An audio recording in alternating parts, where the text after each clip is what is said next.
And they're still coming. No surprise. That was a miss. The rattling missed. All right, hit. And hit again. One rat down. Good morning, everyone. I'm Dave. Welcome back to the wee hours where I suffer from periodic bouts of insomnia and play games to pass the time. Today, I thought we would start playing some A.T.O.M RPG for a number of reasons. I've had my eye on this for a while, and I've watched some playthroughs of it, and this is a game that kind of pushes weird buttons with me. Anyone who's even casually familiar with my channel knows that I am a huge fan of the Fallout franchise. It's pretty much my thing. It's what I do. And this is a game that looked at Fallout 2 and said, you know what we need? Exactly that again. This is a love letter to Fallout 2. This is an intimate evening with Fallout 2, and Fallout 1, and some other great RPGs like the Wasteland series and all of that good stuff. Just very classic turn-based combat. It's all. Again, there's no better way to explain it than saying somebody saw Fallout and said, you know what I'm going to do? I'm going to make exactly that. There's not even an attempt to hide that. They are absolutely not trying to reinvent the wheel. They're just trying to do it all over again. This is still in early access and early development. So as I've watched other people's playthroughs of this, we are going to basically hit a development wall where there's no more game beyond it. But that's fine. I wanted to play through what we have at this point because it's a weird relationship I have with this. I want to absolutely love this, and I think I do. I'm pretty sure I do. I've taken it for a test drive and gone through about the first 20 minutes. But let's see how far I get and how much I enjoy playing it and how much you enjoy watching it.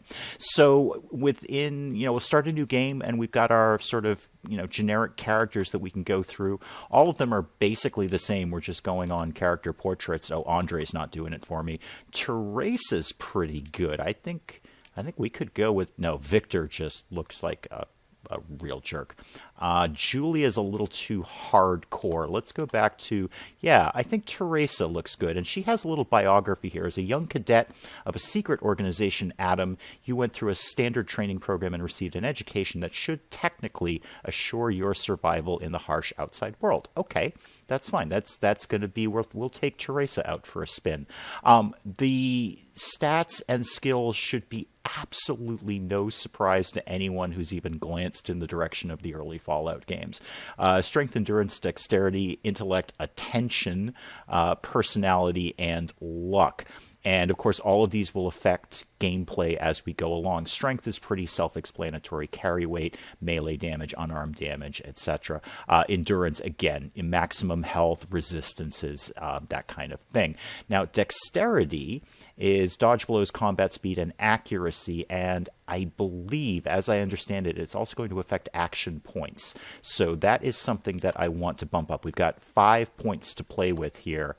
And then intellect, again, no surprise here. The amount of skill points you get each level. Sound familiar? It should. As this is, a limited amount of game that is here right now, I don't know how much leveling up or skilling up we're going to be doing. So I'm just going to bump that up just a little bit, just by 1. Attention governs accuracy and helps you to notice things. Pretty, again, self-explanatory here. Personality, there's your charisma skill right there. There's your speechcraft and barter skills. And in watching other people's playthroughs and going with some basic Fallout game logic, charisma is more important than people think it is, but we could also just bump that up down here. So I'm not going to put anything into it right now. Luck obviously affects everything, all skills. So I've got 2 points left. Let's put 1 into luck, because it's never a bad idea to do luck. And I'm going to put another 1 into dexterity and try and get as many action points going on as we can. And then we've got 20 points we can dump into skills here. I have no idea when we're going to get a gun. And 42 is actually a pretty decent starting number, so we'll probably leave it right there. I will get speechcraft up to 40 just for a nice round number. Barter is good. Gambling, I don't know how much we're going to do of that. Lockpicking, never a bad idea. Let's get that to 30. Pickpocket I can skip. Now, technology and tinkering. Technology, the skill that measures your understanding of pre-war technology. Okay, so there's your science skill right there. And tinkering governs your ability to create various items that can help you. Okay, so basically your science skill is broken up into technology and tinkering, two separate skills. I like the idea of both of those, actually. So I'm going to bump technology up. And I'm going to bump up tinkering because I do, any kind of crafting system, I'm going to be very interested in that if we can make things. Now, with these 4 points left, is there anything we can quickly bump up? Yeah, we can get melee weapons up to a nice even 50. And, basically, since we're starting from scratch, I imagine melee weapons are going to be one of the first things we get. All right, there's Teresa. I think it's sort of a generic everyman, or in her case, every woman kind of build. Very standard stuff. Let's see what A.T.O.M RPG has to offer us. Okay, and we start with a bunch of lore here, which, just in case anyone was mildly unclear on the title, A.T.O.M, involves a nuclear war. Deterioration in relations between Eastern and Western blocs in 1979 have led to a full-blown Armageddon between nuclear powers in the year 1986. Yada, yada, yada, you are a young member of a secret bunker society. A bunker, you say, like a vault? Is that what you mean? A secret bunker society, A.T.O.M, established back in the USSR. The main mission of your organization is to find, restore, and secretly introduce old, new technologies to survivors, ultimately restoring the pre-war way of life. This time you were chosen to fulfill this task. You know that General Morozov and his party went on to explore a mysterious pre-war bunker, Bunker 317, or some people might say a Vault 317, but bunker's good too. What you don't know is the exact location of this place, only that it's near a certain village called Otradno. Otradno. Yes, all of this takes place in, the USSR, Russia, the Soviet Union, or former Soviet Union, so I may often struggle with the pronunciations of this. Please forgive me, and if you speak Russian and can pronounce this better than I can, please feel free to let me know in the comments. So, we're going to this village called Otradno. All right, good. Let's do that. Let's go to Otradno. There we are. I wonder what awaits me in the waste. So do I. We can't actually do anything right at the moment. This is just sort of a cutscene until something happens. We are kind of locked into this. Wait a second. What's that rustling sound? Well, that probably doesn't bode well. Let's zoom in on Teresa here. Hi. Oh, dear. Yeah, let's zoom back out again. Yeah, that does not bode well. From uneven shadows that are dancing around your campfire emerges a well-built man in his 30s dressed in a musty khaki uniform. Okay. Well, would you look at that? A girl all alone in this part of the waste. Are you perchance lost? Not really. The man stops before you and rubs his hands as if to warm himself or to show you a formidable brass knuckle on his left hand. Or maybe you're like the Little Red Riding Hood delivering food to your sick grandmother in all these bags of yours. The man whistles, sizing up your equipment. Well, this is probably not going to end well, especially with a face like that. How can you trust that face?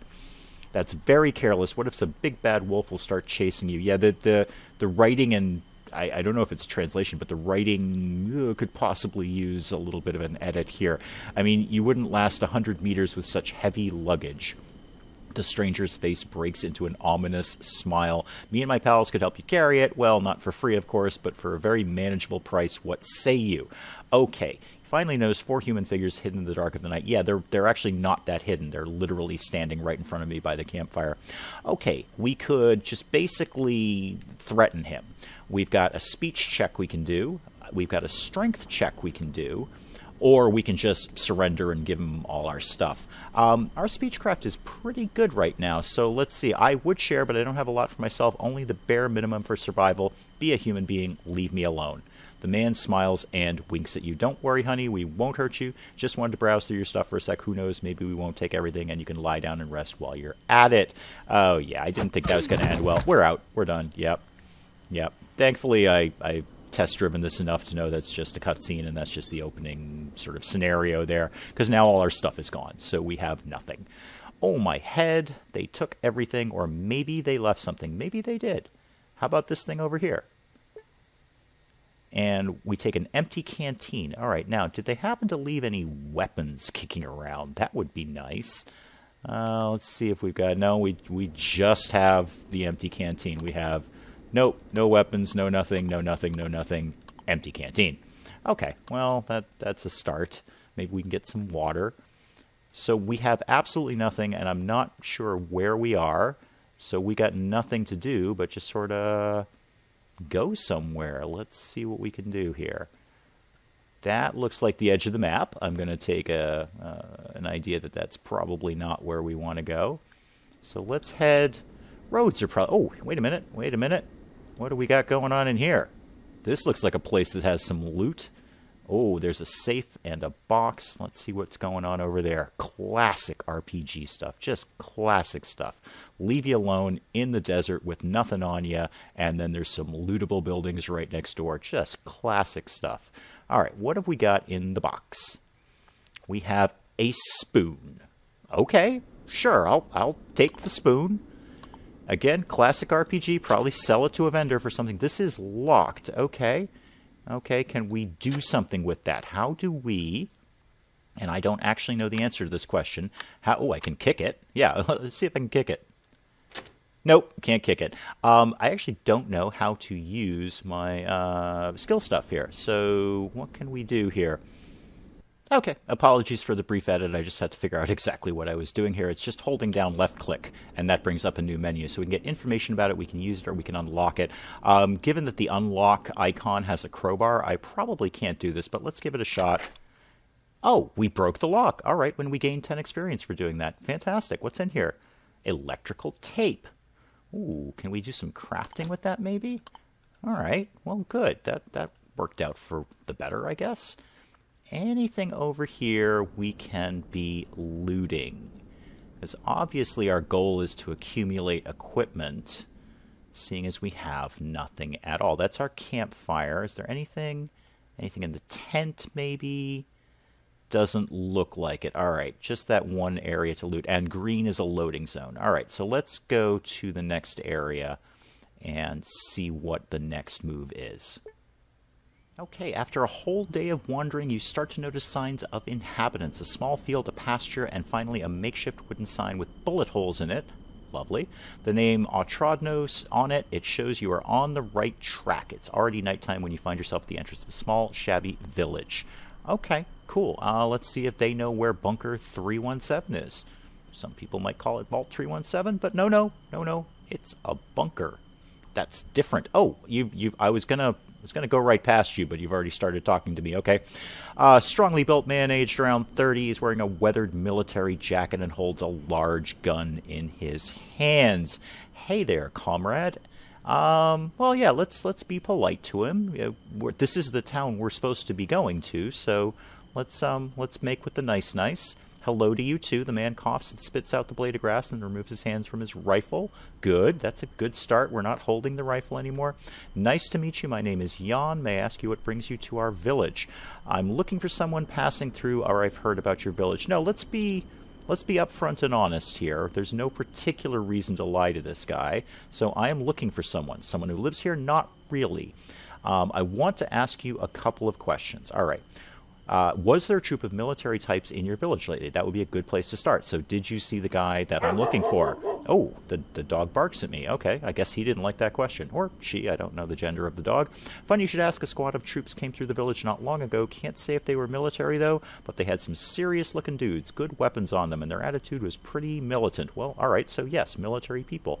They bought some water, rested for a day near the walls, and moved on. I got to chatting with the youngest guy among them. He said they were on an expedition to the ruins, probably looking for some pre-war tech.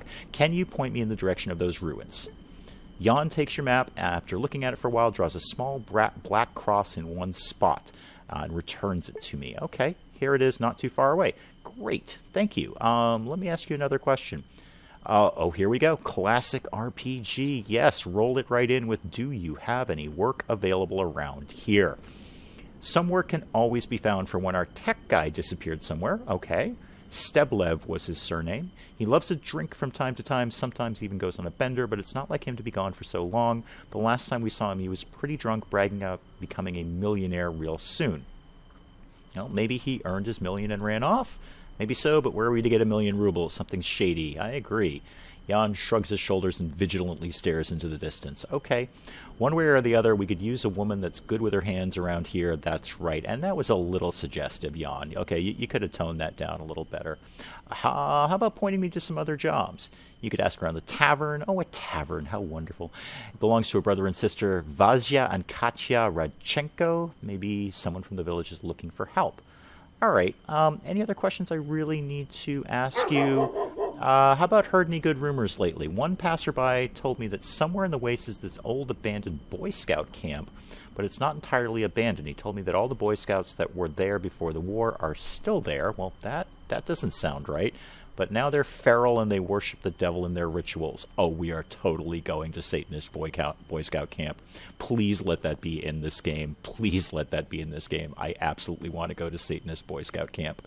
He also told me that it's possible they are not Boy Scouts at all. Yeah, I would suspect that, Jan. Just some monstrous creatures that took on the forms of the kids trying to mimic us. Okay. Jan, I think you've given me the info that you can. Wait, feel free to come back here whenever. It can get pretty boring just standing here. If I have the time, I'll visit you, Jan. I absolutely will. All right, so we've got a lead on the general we're trying to find in the bunker, which is not a vault. And we've got some prospects on some odd jobs we can do, some side questing we can do, but I just want to poke around the village before we go into it proper, just in case there's anything good and lootable here we should be doing.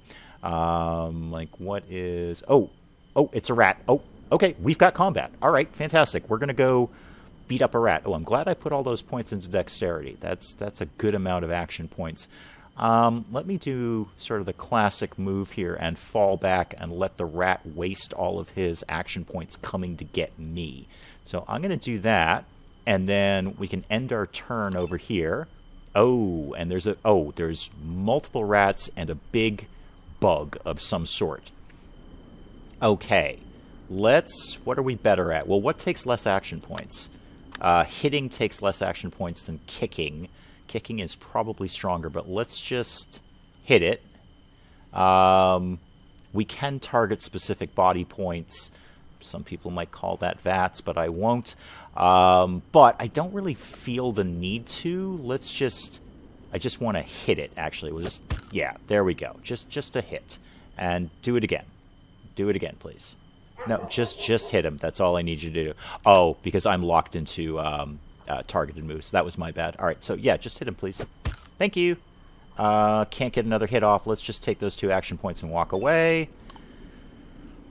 And they're still coming. No surprise. That was a miss. The rattling missed. All right, hit. And hit again. 1 rat down. Let's keep moving this way. We'll let all these guys burn their action points just getting to me. Yeah, just like you did. Okay, so the rat. Punch the rat. Punch the rat again. Pretty straightforward stuff. And let's just end the turn there. I'm a little more worried about the flying insect thing. Rats are... No RPG in the world starts out without you killing rats. It's just killing rats is always the first thing you do. So I'm not surprised at that. I'm a little more worried about the big, giant flying bug. So let's end the turn and let this guy come to us. Oh, he was actually smart enough to stop a little bit away. That was... Can I hit diagonally? I don't know the answer to that. Yes, apparently I can. Okay, good. And hit you again. And his status is almost dead. That's excellent. Is he just going to sit there? Yeah, he's just going to sit there. Okay, cool. You're dead. All right, good deal. Well, our first taste of combat there. Is there anything lootable on you? No? How about the rats? Anything lootable on the rats? No. And how about the last one here? Even some meat or something? Nope, nothing at all. Okay. Well, good. That was a first bit of combat there. And I think that's probably as good a place as any to call this part for now. And I think, we're definitely going to pick this up again next time. I really want to explore this game and just sort of deconstruct this love letter to Fallout. I've just got a weird feeling about this. I feel like I'm going to love it, and I kind of want to love it, even though they're not even attempting to do anything new except place the game in Russia. That was okay, we're going to do Fallout, but we're going to place it in Russia.